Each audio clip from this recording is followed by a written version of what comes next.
Motoring tip of the week concerns washer fluid selection.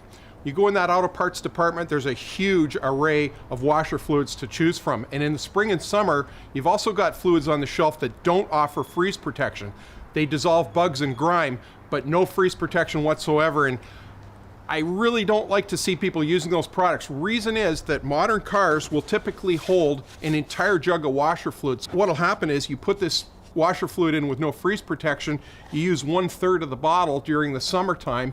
Along comes November, sub-zero day, the washer fluid bottle is frozen solid like a rock, and it's difficult to get that fluid out of there. Now on newer cars, you'll find the washer fluid bottle is hidden. It's down in the inner fender, it's not accessible, and it's difficult to drain that fluid out, especially when it's solid. It's frozen like a rock. So I would stay away from washer fluids that have no freeze protection. They're less money, it's tempting to use them in the summer. Some people even like to top up with water, but it's bad news in the fall. Now, if you use a fluid like this year round, and it has -45 freeze protection, and you never have to worry about how much is in there, if it's ever gonna freeze come next fall, it's mindless, it's painless, it works.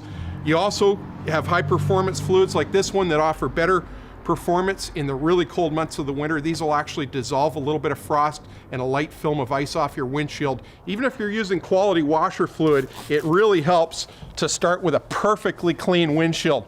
So get your glass cleaner and clean all your glass surfaces inside and out, and that'll help you early in the morning and late at night when you're getting that glare from the sun off the windshield. And one more tip, take your full strength glass cleaner or washer fluid and wipe that rubber element on your wiper blade, so you'll always find some crud on there. That'll help your performance and your vision as well. That's your motoring tip of the week.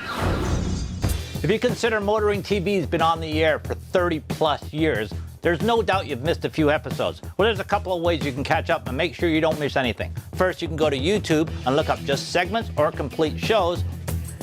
Also, if you want to know what we're doing, like today on a daily basis, just go to our Facebook page. And also, you can go to motoringtvshop.com, get some cool swag. Oh, there's also that Instagram thing.